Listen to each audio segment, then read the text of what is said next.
What's going on, everybody? Welcome to another episode of the Touchdown with Doug Smith. Y'all already know I bring to y'all not only the best NFL draft prospects in this year's NFL draft, it's one of the best NFL draft shows on the internet. And man, I'm gonna back that up with this. I got one of the most exciting players, man. This guy is a speed demon. He can beat you in the slot, he can take and beat you deep. Golden hands, platinum hands. Throw some diamonds on the hands. This guy is more than a diamond in the rough, man. He is making statements out there on the football field every single week. Initially came a couple facts on him. He came from UTEP. Even before that, he was at a JUCO. So we're gonna get into his story and what led him to Mississippi State and his college career. Y'all check this out: 1,699 yards, 50 yards was his average yards per game. 18.1 yards was his average per catch, and then 10 touchdowns, which is amazing. I got the pleasure of seeing him at the Hula Bowl this year as well too. So that's a game, if you guys are not familiar, that's where some of college football's best draft products take and go to really show what they got, kind of thing, right? At one point in time, he was considered for the Blankoff Award watch list as well too. This guy is an absolute terror to secondaries, and whoever he goes up against, I know I feel sorry for them, but I'm excited for him because I know he's on ball out on the next level. I'm done talking. Let's get into the story. Ladies and gentlemen, I want to take in welcome Kelly Akharaiyi. How you doing today, Kelly? I appreciate you. Thank you for having me. I've been great. Awesome, man. Dude, so blessed to have you on the show. You and I were chopping it up before we started recording, man. I was out hanging out with your agent the other day. Shout out to Ezra. And you were crushing it over at X3, man. You were doing some routes, man, for a long time, man. So you were out there with was it Jason Atkins from USF and a few of the other guys, man. Man, what's this whole draft process been like for you, man? To me, it's been a blessing, really, because, like you said earlier, I came from JUCO, and a lot of people don't notice, but I wasn't even wanted on the JUCO level. I had to try out and do this whole redshirt program. So just to sit back and reflect on where I am now is definitely a blessing and a testament to what I want to do in my life and just keep on going. Love it, man. And that JUCO grind is a grind, man. Talk to me about that whole process, man, and trying to get into a big program like UTEP. So when I came out of high school, I wasn't known. Ain't nobody wanted me. No JUCO, no D2, no D3. So I ultimately decided to do this thing called a redshirt program at Glenn Junior College, and which is you just go to school, bro, and it's to me, I think it's a scam because they really just taking your money. But you go to school and you work out on the side, you're not on the team, and then in the spring you're gonna try it again, get on the team, and they probably take about 5 to 10 guys. Uh, so I did that for a semester, tried out in the spring of 2020, made the team, and then COVID hit 2 weeks later. And then another 2 weeks after that, I get a phone call. It was like, "We not gonna bring you back on the team. Like you not it. Yeah, we don't think you can play." Wow. And it was like, "Damn." I thought it was done for me at that point, but I had a great support staff. My family was with me. My trainer, Camille Jackson, Slidehouse on Instagram. We just trained, worked out all of COVID, and then I tried for two more JUCOs. Ended up actually making those two teams, and then I decided to go to Tyler Junior College. Man, that's dope, man. And dude, like you had to really have dug deep. You had to really have dug deep because a lot of people would have heard that and that's it. But you kind of had a Michael Jordan moment. You know, for those who don't know, a lot of people just know LeBron. They don't even know there's a basketball player named Michael Jordan. But yeah, the original GOAT. Yeah, Uh, the goat, the real goat. To me, I'm a Jordan fan. Hey, salute, man. That's awesome. But I use this as an example. Like he did not make his high school team. The Yeah. guy who went on to be the greatest of all time. You know what I mean? So you had a moment where you didn't make the cut, man. And like, did that create like a monster in you, bro? I think I already had that monster in me, but when they told me I wasn't good enough to be on their team, I took it with a vengeance. If you look at my Instagram, I don't know if it's still up there. It says villain. I don't want to be the hero. I want to be the villain. I want everything that's mine. Love that, bro. I love that. I gotta ask you, man, do you have like an alter ego or anything like that? Or I'm pretty calm, really. An alter ego, I don't think so. I just like what you see is what you get, and that's dominance, bro. Like whatever I do, I'm gonna dominate you. I love that. I could see that. And bro, you are a big dude, bro. Like you look like a linebacker playing receiver, man. Like you're a big dude. I was It's talking crazy. with It's Ezra as crazy you well. say that because Oh yeah, in good. high school I played Mhm. linebacker. I started out playing linebacker, and then I Yeah, switched to receiver. that's dope, man. Obviously, hey, it was for the better, right? Yes, sir. Awesome, man. Awesome, man. Where are you from originally, man? And like taking it back to your origin story, man. Where are you from? And then when did you first fall in love with the game? I, I was born in Nigeria. I came to the States when I was about 8 years old. Didn't know nothing about football. The only football we know is soccer. So like grew up playing street soccer. Uh, Mhm. we came to the States. My parents weren't big on sports, so they ain't put me in those sports. So I pretty much like studied, and that was it. So then in middle school, a lot of my friends were playing football, and I was like, I don't know how to play, but my friends playing, let's do it. So I played a little bit.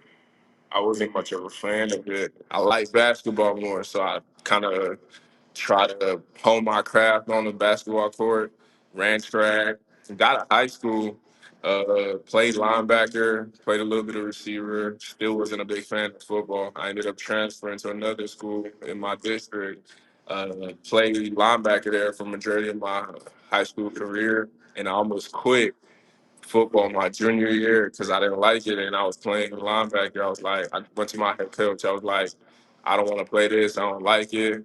He kind of told me like, dug it out. Like we gonna need a receiver. Like I got you. So I ended up moving to receiver my senior year. I was an athlete, Mhm. but couldn't catch a cold.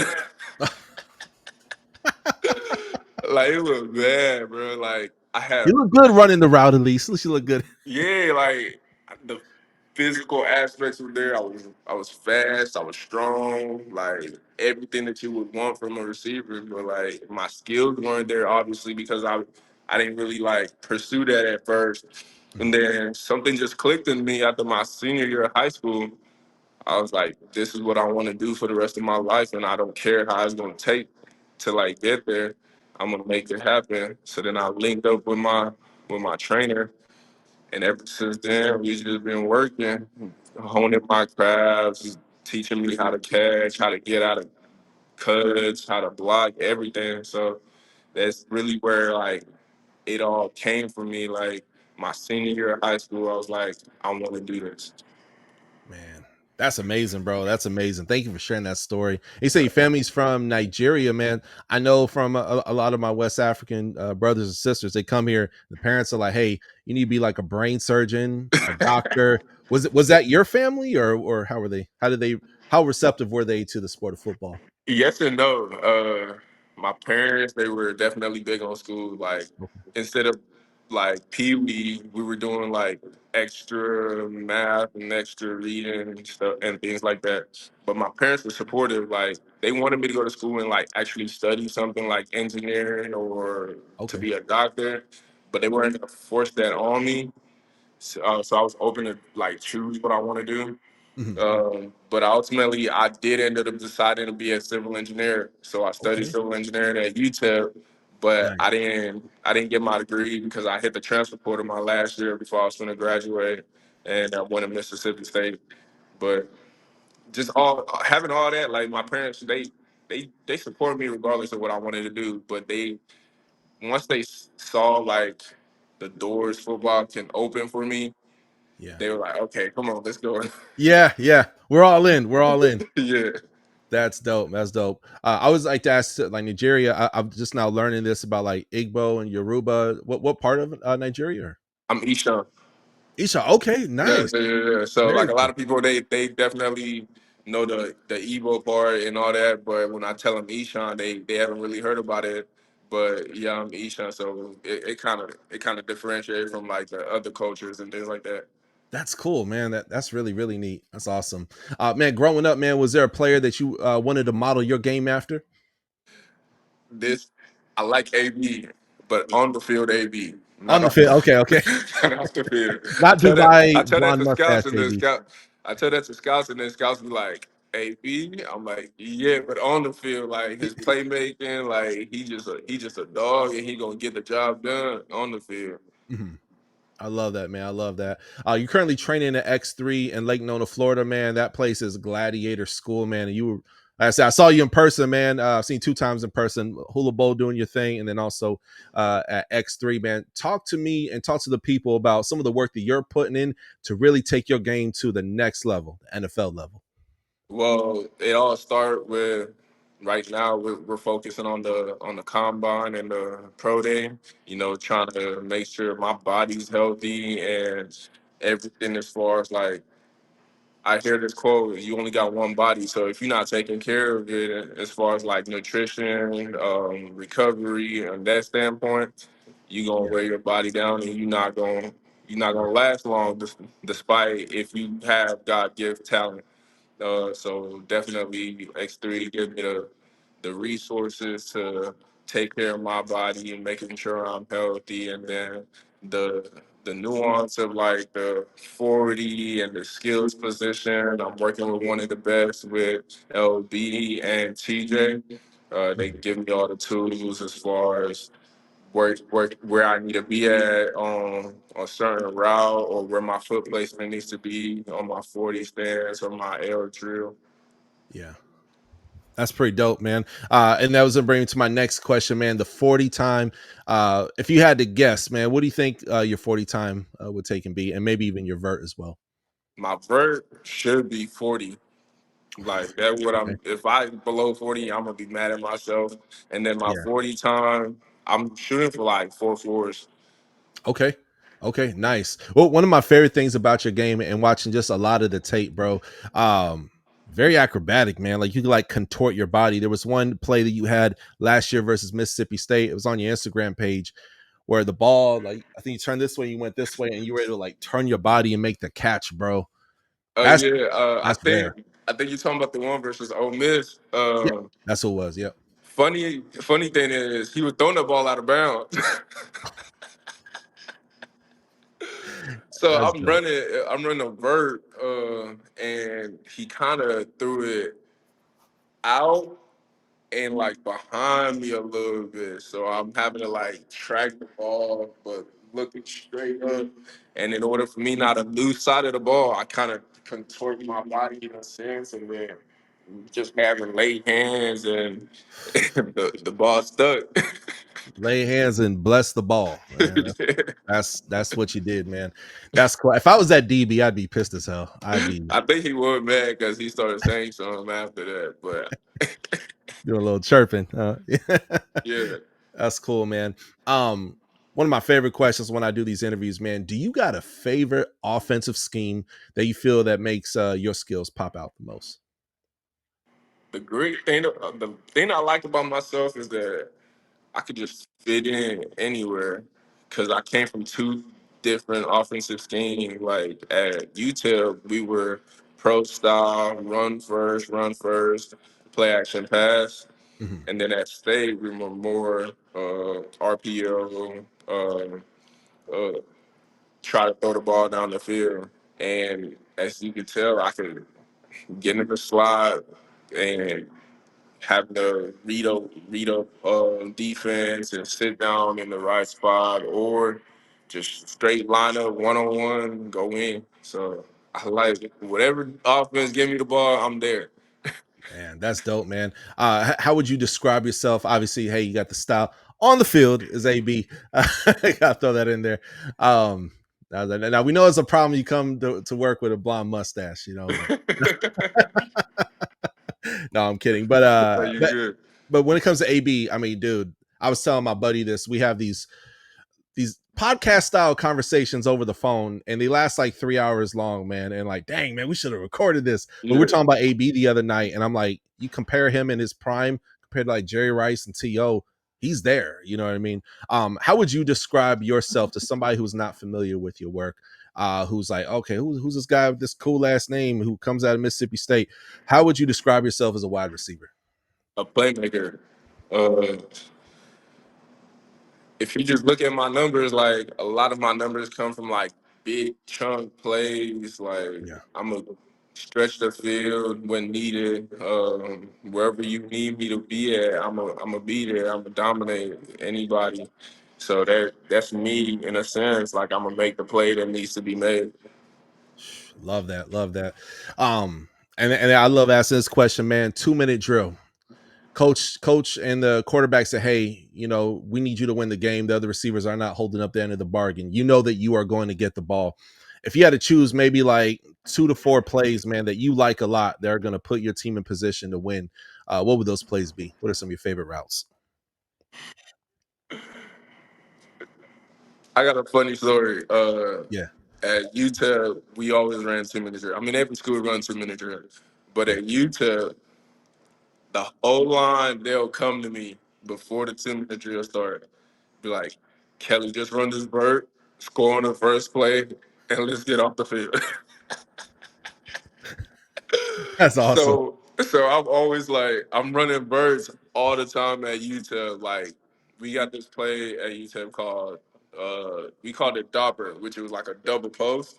Yeah. And you can either be the inside receiver running the post that's across the field or the outside receiver running the post like to the top upright.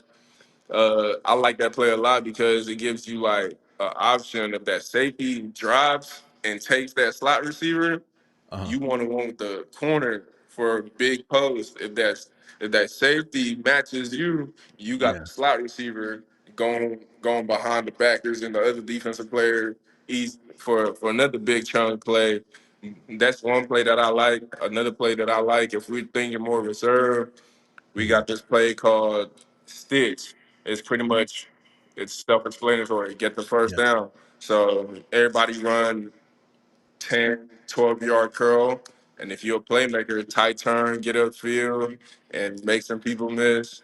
But all said and done, man, you can't go wrong with 1-on-1. You in that corner, just run a straight bird. I'm a dog, you not. Yeah. I love that. It's crazy because a lot of your highlights are those big plays, man. It's very rarely a 3 yard dump pass, Yeah, and you average 18.1 yards like on average throughout your college career. That's something to be celebrated, bro. Like that's a really, really good stat. That's one of my favorite stats about you, man. Like it says like, dude, you're a size of a linebacker out there playing wide receiver, man, making it happen, bro. So yes, sir. um I love that, bro. I love that about your game, man. What's something you want NFL scouts to know about you that perhaps they may not know already? That you could put me wherever you need me at, and I'm gonna just be ready to work. I'm gonna go out there and grind. I don't need to be spoon fed. I want an opportunity to just show that I belong. Really, and that's really one thing that I think that scouts need to know about me, and some of them do. Uh, I'm gonna maximize whatever opportunity given to me, and and just go get it. Love it, man. Love it. And then last question of the day, man. What are some of your goals year one in the NFL? My first goal is to, like I said, maximize every opportunity given to me because I'm conscious enough to know like it doesn't last forever. So pretty much maximize my opportunities, learn from people around me, and make the right moves to set me off 20, 30 years down in the future. Love that. Love that.